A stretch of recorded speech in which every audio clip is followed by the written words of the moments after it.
Sepa Navy. This is Motarenga Sanmar Herald. You gave me clearance to go. My name second on your list. You gave me clearance to go. You are firing now. Let me turn back. నమస్తే, ఆంధ్రపూర్వకి స్వాగతం.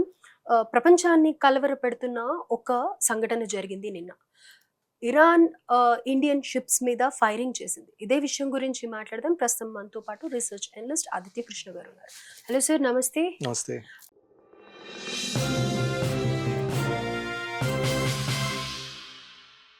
Sir, Iran Indian ships ని fire చేయడం ఏంటి? మనం దాంట్లో voice కూడా వినొచ్చు. ఏదైతే రిలీజ్ చేశారో గవర్నమెంట్ నుంచి, మీరే మాకు పర్మిషన్ ఇచ్చారు, మళ్ళీ ఎందుకు ఫైరింగ్ చేస్తున్నారు, చెప్తే మేము వెనక్కి వెళ్ళిపోతాం కదా అన్న వాయిస్ కూడా మనం వినొచ్చు. సో ఏంటిది, ఏమనుకోవాలి అంటే కొన్ని కమెంట్స్ కూడా వినిపిస్తున్నాయి. ఏంటంటే రీసెంట్గా జరిగిన ఆ పీస్ టాక్స్కి వెళ్ళినప్పుడు పాకిస్తాన్ కూడా మాట్లాడడం జరిగింది, కాబట్టి ఇప్పుడు ఇరాన్ పాకిస్తాన్ కలిసి ఇలా ప్లాన్ చేశారా ఇండియా మీద అని అనేసి వినిపిస్తుంది. దీనికి మీరు ఏమంటారు? అట్లా అవ్వకపోవచ్చు అండి. ఇరాన్ పాకిస్తాన్ కలిసి ఇది అటాక్ చేసినట్టు అయ్యుండకపోవచ్చు. ఇక్కడ కొన్ని కీ డేట్స్ కొన్ని గుర్తుపెట్టుకోవాలి. ఇప్పుడు మనకి April 22కి వాళ్ళు అనుకున్న ఆ సీజ్ ఫైర్ డ్యూరేషన్ అయిపోతుంది. సో ఇస్లామాబాద్ టాక్స్ అని ఇవన్నీ పాకిస్తాన్ స్టార్ట్ చేసింది 22కి అయిపోతుంది. విచ్ మీన్స్ ఇంకా మనకి 2-3 డేస్లో మళ్ళీ ఈ ఫైనల్ నెగోసియేషన్స్ అనేది ఇంకా ఫైనల్ డే, అంటే ఆ డెడ్ లైన్ అది ఆ సీజ్ ఫైర్కి. సో దానివల్ల న్యాచురల్గా రెండు వైపులా యుఎస్ అవనియండి, ఇరాన్, సో యుఎస్ ఇరాన్ కాదు, మనం యుఎస్ అండ్ చైనా అనుకోవాలి. ఎందుకంటే యుఎస్ ఇజ్రాయెల్ ద్వారా అండ్ చైనా ఇరాన్ ద్వారా ఇదంతా నడుపుతున్నది. సో యుఎస్ కైనా చైనాకైనా అట్లాగే in this case Iran anyway ఏమవుతుందంటే ప్రెషర్ టాక్టిక్స్ అనేవి పెట్టుకుంటాయి. సో మనం రీసెంట్గా చూసింది యుఎస్ ఏం చేసిందంటే, మీరు స్ట్రేట్ ఆఫ్ హార్మోజ్ ఫస్ట్ ఏమంటే ఓపెన్ అప్ చేయండి అన్నారు. ఓపెన్ అప్ చేసింది. ఓపెన్ అప్ చేయడం అంటే అటాక్ చేయడం ఆపేసింది, అలౌ చేసింది. ఇంట్లో వాళ్ళు ఏమన్నారు, యూఎస్ కూడా ఇన్ఫాక్ట్ వాళ్ళు కొన్ని షిప్స్కి, కొన్ని ఎనిమీ షిప్స్కి మీరు ట్యాక్స్ కట్టండి, టోల్ కట్టండి అంటే మొదలుపెట్టారు. $2 million ఎంతో. సో యూఎస్ అంది సరే మీరు స్ట్రేట్ ఆఫ్ హార్మోస్ దగ్గర బ్లాక్ చేస్తే మేము గల్ఫ్ ఆఫ్ మన దగ్గర బ్లాక్ చేస్తామని అక్కడ ఇంకొక యూఎస్ బ్లాకేడ్ ఉంది. సో ఎసెన్షియల్లీ ఇప్పుడు 2 బ్లాకేడ్స్ ఉన్నాయి. ఒకటి ఒమాన్కి కొంచెం వెస్ట్ సైడ్, అంటే హార్మూజ్కి కొంచెం వెస్ట్ సైడ్ వచ్చేసరికి ఇరాన్ చేసిన బ్లాకేడ్ ఉంది. హార్మూజ్కున్న ఈస్ట్ సైడ్లో వచ్చేసరికి యూఎస్ పెట్టినటువంటి బ్లాకేడ్ ఉంది. ఇప్పుడు ఇరాన్ ఏం చేస్తుంది, ఇరాన్ చైనీస్ షిప్స్ని అలౌ చేస్తుంది. ఏమన్నా ప్రో రష్యన్ లాంటివి ఏమన్నా, లేకపోతే ప్రో చైనీస్ లాంటివి ఏమన్నా అవి అలౌ చేస్తుంది. ఇండియన్ షిప్స్ కూడా కొన్ని మనం మాట్లాడిన డిప్లొమాటిక్ ఎఫర్ట్స్ కొన్ని రిలీజ్ చేయించాము. సో ఇది ఒకటి జరుగుతుంది. అది ఏది ఆపుతుంది? యూఎస్ బేస్డ్ షిప్స్ని ఆపిస్తుంది, ఇజ్రాయెల్ బేస్డ్ షిప్ ఆపిస్తుంది, వెస్ట్ ఏషియన్ జీసీసీ రిలేటెడ్ షిప్స్ని ఆపిస్తుంది. సో ఇట్లాంటివి అది చేస్తుంది. రెండో వైపు యూఎస్ ఏం చేస్తుంది, యూఎస్ ఇరాన్కి వెళ్ళేటటువంటి షిప్స్ని ఆపుతుంది. సో ఇన్ఫాక్ట్ ఇది మొన్న జరిగిన విషయమే. దట్ యూఎస్ వాళ్ళు కూడా డిక్లేర్ చేశారు that I think Iranian ship టౌస్కా అని ఒక షిప్ని, అది ఇట్స్ హ్యూజ్ షిప్, అది ఎయిర్ క్రాఫ్ట్ క్యారియర్ సైజ్లో ఉంది, వాళ్ళు ఆపమంటే వాళ్ళు ఆపలేదు. సో దానివల్ల వాళ్ళ ఇంజన్ రూమ్నే మేము లేప్ బారిసాం ఒక మిజైల్ అటాక్తో అని చెప్పి అన్నాడు ట్రంప్ అన్నాడు. So anyway it is confirmed also Iranian ship vessel మీద జరిగినట్టు. సో దాన్ని జస్టిఫై చేస్తాడు. అప్పటి నుంచో శాంక్షన్ ఉంది షిప్ మీద, ఇంకా వెళ్తున్నది. ఇప్పుడు ఇక్కడ ఇండియాకైనా చైనాకైనా మనందరికీ ఏంటంటే, అక్కడ ఖతార్ అయినా, బహ్రెయిన్ అయినా, కువైట్ అయినా, యుఏ అయినా, లేకపోతే ఇరాక్ అయినా, వాటి ఆయిల్, న్యాచురల్ గ్యాస్ ఇవన్నీ మనకి ఆ ఏరియా నుంచే స్ట్రేట్ ఆఫ్ హార్మూజ్ దాటుకొనే మనకి రావాలి. సో మనకు వచ్చేసరికి oil, it's all about oil import, చైనాకి, ఇండియాకి, ఇవన్నిటికి. ఇరాన్కి వచ్చే imports it is about food, it is about medical supplies. ఇవన్నీ వాళ్ళు they are not importing oil per, se import చేసేది ఇది. సో యూఎస్ ఏం చేస్తుంది, వాళ్ళ మీద డబుల్ ప్రెషర్ పెడుతున్నది. దట్ నెగోసియేషన్ మీరు రాకపోతే మీకు ఫుడ్ సప్లై రాకుండా చేస్తామని. ఇరాన్ అనేది హిలీ టెరెన్, చాలా మటుకు రాకీ టెరెన్, లేకపోతే మధ్యలో 2 డెజర్ట్స్ ఉంటాయి, మ్యాసివ్ డెజర్ట్స్ ఉంటాయి. సో వాళ్ళకు ఉండే ఫుడ్ అంతా కూడా చాలా మటుకు ఇంపోర్ట్ అవుతుంది. సో ఇండియా నుంచి కూడా ఎక్స్పోర్ట్ చేసేది మేజర్లీ అదే, మనం అగ్రికల్చర్, ఫుడ్ సప్లైస్, దాంతోపాటు మెడికల్, మేజర్ ఇవే మనం ఎక్స్పోర్ట్ చేసేది. సో ఇవన్నీ అక్కడ వాళ్ళు ట్రాప్ చేస్తున్నారు. సో న్యాచురల్గా డెస్పరేషన్ అనేది ఉంటుంది. రెండో విషయం మనం ఏం గుర్తుపెట్టుకోవాలంటే, ఇప్పుడు ఇరాన్కి వార్ మొదలైనప్పుడు వాళ్ళు ఖమేనీని చంపేశారు, సీనియర్ ఖమేనీని ఆయన చంపేశారు. Day 1 February 28 అటాక్ జరిగిపోయింది.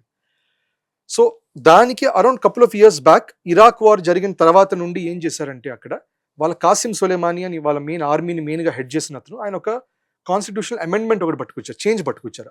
సో రెస్ట్ ఆఫ్ ద కమ్యూనిటీతో మాట్లాడి ఆ చేంజ్ ఏమనంటే, ఒక మిలిటరీ డాక్టరీన్ ఎప్పుడన్నా ఖమేనీ ఏమన్నా అయ్యేటట్టు అయినా, లేకపోతే ఆయన చెప్తే, ఆ సుప్రీం లీడర్ చెప్తే, ఒక మొసైక్ డిఫెన్స్ డాక్టరీన్ అనేది యాక్టివేట్ అవుతుంది. అంటే ఏంటంటే, ఇరాన్లో ఉండే 31 డిస్ట్రిక్ట్లు ఉంటే, ప్రతి డిస్ట్రిక్ట్కి వాళ్ళ వెపన్స్ ఉంటాయి, వాళ్ళ డ్రోన్స్ ఉంటాయి, అన్ని వాళ్ళ ఉంటాయి. వాళ్ళకి ఇష్టం వచ్చినట్టు వాళ్ళు అటాక్ చేయొచ్చు. ఏ డిస్ట్రిక్ట్తో సంబంధం ఉండదు. ఇంకా కొన్ని బేసిక్ కమాండ్స్ వెళ్తాయి, కొన్ని బేసిక్ రూల్స్ వెళ్తాయి, మిగతావని ఇంకా వాళ్ళ ఇష్టం, ఫ్రీ టు ఫైట్. సో ఇది ఈ డాక్టరీని మీరు ఆపాలంటే ఒకే ఒక మెకానిజం, మళ్ళా అక్కడ సుప్రీం లీడరే మళ్ళీ ఆపాలి అని చెప్పాలి. అది కాన్స్టిట్యూషనల్ గా రాస్తుంది అది. సో ఖమెనీని చంపిన మరుక్షణం ఆల్రెడీ డాక్టరీని ఎనేబుల్ అయ్యింది. So 31 districts they're on their own, ఎవరికి ఏది కావాలంటే కొట్టండి. సో ఇప్పుడు అది ఆపాలంటే మళ్ళీ ఖమెనీని ఆపమని చెప్పాలి. రైట్. సో ఐఆర్జీసీ అందుకని ఫుల్ ఫోర్స్ లో చేస్తుంది.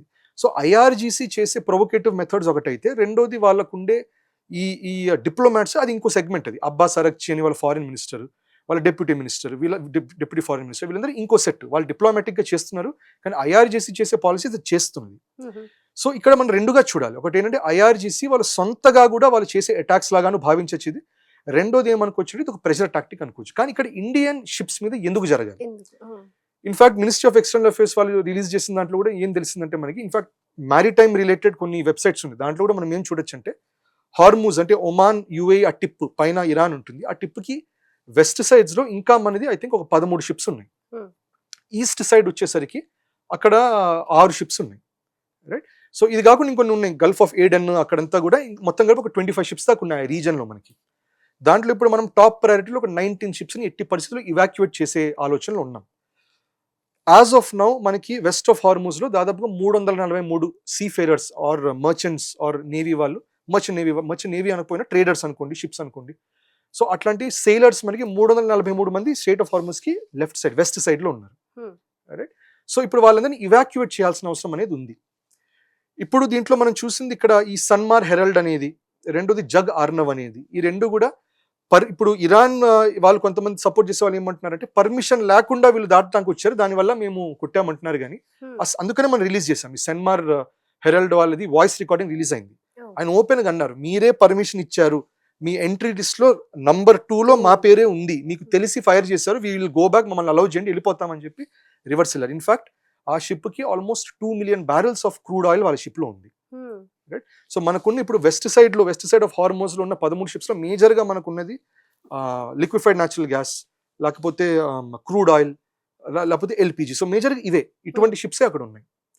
సో ఇది అయిన తర్వాత అఫ్ కోర్స్ మన మినిస్ట్రీ ఆఫ్ ఎక్స్టర్నల్ అఫేర్స్ వాళ్ళు కూడా వాళ్ళ ఇరానియన్ అంబాసిడర్స్ ని మనం సమన్ చేసి ఏంటి బాస్ వాట్ ఈస్ హ్యాపెనింగ్, దీనికి ఒక సీరియస్ కాన్సిక్వెన్సెస్ ఉంటాయని చాలా ఓపెన్ గా అన్నాం మనం. రైట్. సో మనకి బేసికల్ గా ఏం తెలిసిందంటే, బేసికల్ గా వాళ్ళు మాట్లాడుకున్న దాంట్లో అర్థమయ్యేది ఏంటి, డిప్లొమాటిక్ గా దర్ ఇస్ అన్ అగ్రిమెంట్ మన షిప్స్ కి హార్మ్ అనేది జరగదని. కానీ అక్కడ ఐఆర్జీసీ వాళ్ళు హార్మ్ అనేది చేశారు. హార్మ్ చేయడంలో మనకి లక్కీలీ మనకి ఫార్చునేట్లీ ఎటువంటి లైఫ్ లాస్ అనేది జరగలేదు. కానీ ఈ సెన్మార్ హెరాల్డ్ అనే దాంట్లో కొన్ని క్యాబిన్ లో ఉండే గ్లాసెస్ అని పగలటం అనేది జరిగింది. సో ఇది ఎందుకు చేశారు? సో కొంతమంది ఏమంటారంటే, మనం ట్రంప్ తో మాట్లాడుతున్నాం దానివల్ల అంటే, but that is not the reason. Trump తోనే కాదు, we can talk to anybody, దానివల్ల కాదు. మోస్ట్ లైక్లీ నాకు అనిపించేది ఏంటంటే, ఇక్కడ ఒక డెస్పరేషన్ వస్తున్నది. 22nd డెడ్ లైన్ ఉంది, యుఎస్ బ్లాకెట్ గట్టిగా అవుతున్నది. సో ఇరాన్ దాని ఫోర్స్ ని చూపించే ప్రయత్నంలో వాళ్ళు ఏం చేస్తున్నారో అర్థం కాని పరిస్థితిలోకి వెళ్ళిపోతున్నారు. దానివల్ల ఫ్రెండ్లీ షిప్స్ మీద కూడా వాళ్ళు ఫ్రెండ్లీ ఫైర్ చేసేయడం తెలియకుండా ఇవన్నీ జరుగుతున్నది. తెలియకుండా I feel it is not intentional. ఎందుకంటే ఇంటెన్షనల్ నిజం చెప్పాలంటే వాళ్ళకే నష్టం. ఇప్పుడు మన ఫుడ్ సప్లై ఆపేస్తే ఏం చేస్తారు వాళ్ళు, ఎక్కడికి వెళ్తారు వాళ్ళు? Right. So it's a huge problem for them. So I think it is unlikely. ఇంకోటి ఏంటంటే, ఐఆర్జీసీ రెండోది ఆలోచించాల్సింది ఏంటంటే, ఒక ఐఆర్జీసీ కమాండ్ లాగా వాళ్ళు ఇంటెన్షనల్ గా కొట్టుండకపోవచ్చు, కానీ ఐఆర్జీసీ వాళ్ళు కూడా ఇప్పుడు లైక్ ఎనీథింగ్, ఇప్పుడు మనకి కూడా ఒక ఆర్మీ ఉంటుంది, ఆర్మీలో కూడా we work as one unit, కానీ డిఫరెంట్ మైండ్ సెట్స్ ఉంటాయి. బట్ స్టిల్ ఒక centralised command, it is controlled by the president of India. తర్వాత they listen to what the parliament says. ఇవన్నీ జరుగుతుంది కాబట్టి కొంచెం కొహెసివ్ గా ఉంటుంది. ఇప్పుడు ఇరాన్ ఉన్న పరిస్థితులు కాదు, ఐఆర్జీసీ సొంతగా ఆలోచించుకుంటూ చేస్తున్నది. వాళ్ళ supreme leader by and large ఇప్పుడు ఆయన కోమెటోస్ లో ఉన్నారో లేకపోతే హాస్పిటల్ ఉన్నారో ఎవరికి తెలియదు, పబ్లిక్ అపియరెన్స్ జరగలేదు. వాళ్ళకుంటే ఫారిన్ మినిస్టర్ వేరే దేశాలు ఏవో మాట్లాడుతున్నారు, అవి రోజుకి మారిపోతున్నాయి, ట్రంప్ స్టేట్మెంట్ తో మారిపోతున్నాయి.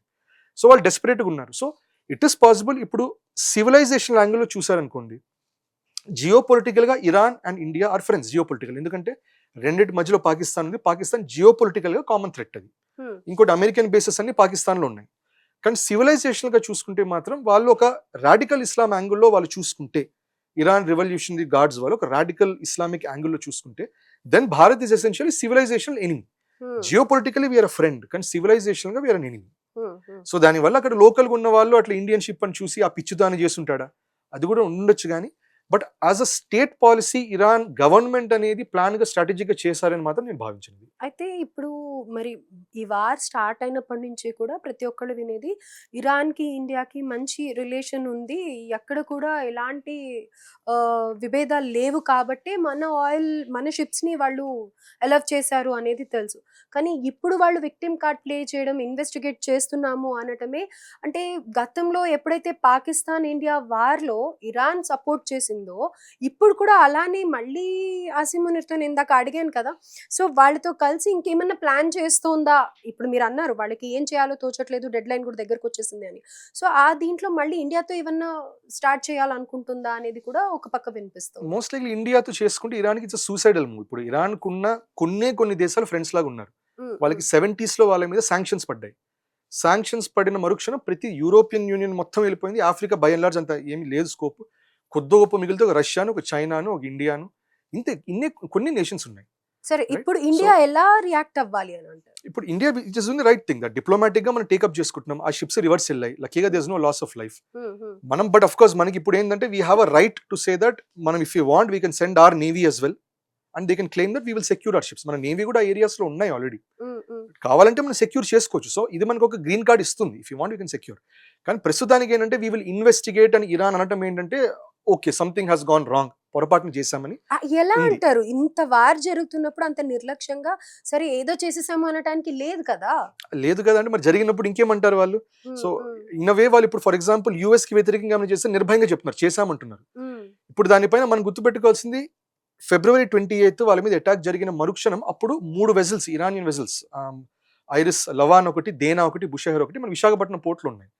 వాళ్ళ మీద అటాక్ జరిగిన మరుక్షణం వాళ్ళు డిప్లొమాటిక్ గా మనకు ఒక రిక్వెస్ట్ చేశారు వాళ్ళు ఇండియన్ గవర్నమెంట్. మావి 3 షిప్స్ అక్కడ ఉన్నాయి, మీ దగ్గర అటాక్ అయ్యే ఛాన్స్ ఉంటుంది, సో మీరు సేఫ్ హార్బర్ ఇవ్వండి. మనం ఇచ్చాం 3 విశాఖపట్నంలో.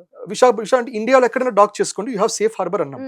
ఐఎన్ఎస్ లవాన్ నీట్ గా వెళ్ళి ఇప్పుడు కొచ్చిలో ఉంది. అది కొచ్చిలో ఉంది. దాంట్లో ఒక 180 మంది వాళ్ళు డిసెంబార్క్ అయ్యారు. వాళ్ళందరికీ రీజనబుల్ ట్రీట్మెంట్ ఇచ్చాము. ఒక 120 మంది 130 మంది దాకా we send them back also. Safe repatriation. ఇది it's not like they have been thrown out, it is more like repatriation చేశాం. ఇంకా ఉన్నారు కొంతమంది ఆ షిప్ ని రిటైన్ చేయడానికి, ప్రొటెక్ట్ చేయడానికి ఉన్నారు. అఫ్ కోర్స్ ఇప్పుడు వాళ్ళు ఇరాన్ వాళ్ళు ఏమంటారంటే కానీ ఐరిస్ లవాన్ కాకుండా ఐరిస్ దేనా శ్రీలంకన్ కోస్ట్ దగ్గర మరి అమెరికా కొట్టినప్పుడు ఇండియా ఖండించలేదు ఇవని కొంతమంది అంటున్నారు. ఫస్ట్ ఆఫ్ ఆల్ అది మన వాటర్స్ లో లేదు. రెండోది మనం పర్మిషన్ ఇచ్చాం, మీరు డాక్ చేసి ఉంచండి, డాకింగ్ అక్కడ మేము వెళ్తాం వాళ్ళే అన్నారు. 3వ షిప్ ఉంది బుషహర్. వాళ్ళకి అర్థమైంది లవాన్ అక్కడ సేఫ్ గా డాక్ అయింది, దేనాని ఇక్కడ కూల్ చేశారు, మనకి ఎందుకు రన్ అయినా అని వాళ్ళు ట్రింకోమల్లి పోర్ట్ లో వాళ్ళు డాక్ చేసుకున్నారు. సో అప్పుడు మనం డిప్లొమాటిక్ గా చూపించాం వాళ్ళ నేవీకి, వి షోడ్ గుడ్ విల్. ఇది చూపించిన తర్వాత కూడా ఇట్లాంటి పని చేస్తే it's absolute stupidity. So I feel, నా ఉద్దేశం ఏంటంటే ఇరాన్ అని ఐఆర్జీసీ ఏం చేసిన ఇప్పటిదాకా వాళ్ళు చేసే మెథడాలజీస్ అన్ని కొంచెం ఇన్ టర్మ్స్ ఆఫ్ ఇజ్రాయెల్ అయినా లేకపోతే వెస్ట్ ఏషియా అన్నా, వాళ్ళు వాడే హెజ్బొల్లా, హమాస్, హూతీస్ కొంచెం టెర్రరైజ్ చేయడానికి వాడినా కూడా వాళ్ళ పబ్లిక్ ఇమేజరీ చాలా నీట్ గా మెయింటైన్ చేయడానికి చాలా విశ్వ ప్రయత్నాలు చేస్తున్నారు వాళ్ళు. ఇన్ఫాక్ట్ వాళ్ళ propaganda game is much better than American propaganda game. మీ వార్ మొత్తం చూస్తే ఇరానియన్ ప్రాపగాండా గేమే it seems much more superior. So అటువంటి దాంట్లో ఇట్లాంటి ఫూలిష్ పని చేసి వాళ్ళ ఐఆర్జీసీకి నేమ్ డ్యామేజ్ చేసుకుని స్ట్రాటజికల్ అయితే అవ్వదు. అది బేసిక్ స్టూపిడిటీ, బేసిక్ హడావిడి, బేసిక్ ఇంకా వాళ్ళకి కూడా వాళ్ళకి టెన్షన్ మోడ్లోకి వెళ్ళిపోతున్నారేమో, ఇంపేషన్స్ మోడ్లోకి వెళ్ళిపోతున్నారేమో. ఇప్పుడు డెఫినెట్లీ నా ఉద్దేశం ఏంటంటే వీ హావ్ ఆల్రెడీ బిగన్. అక్కడ ఉన్న 450 మంది దాకా 340 మంది సెయిలర్స్ వెనకాల తీసుకొచ్చే పని, ఈ షిప్స్ అని తిరిగి రావాలని కూడా మనం ఆల్రెడీ చెప్పాం, వాళ్ళ ఎంబాసిడర్స్ చెప్పాం. ఈ కన్వర్జేషన్స్ ఎనీవే జరుగుతున్నాయి. సో డిప్లొమాటిక్ గా వీళ్ళు ఎనీవే సెక్యూర్ అవిన్. ఎందుకంటే India strong point right now is diplomacy. అది ఎనీవే జరుగుతుంది.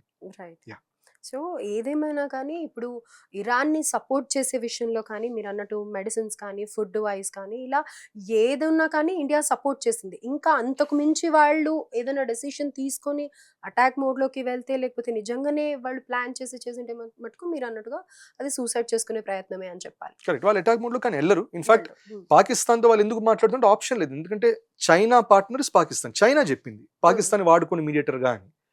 ప్లస్ సో యూఎస్కి ఏంటి, యూఎస్కి బేసికల్గా స్లేవ్ స్టేట్, ఒక వేసల్ స్టేట్ పాకిస్తాన్ వేరే అస్తిత్వం లేదు.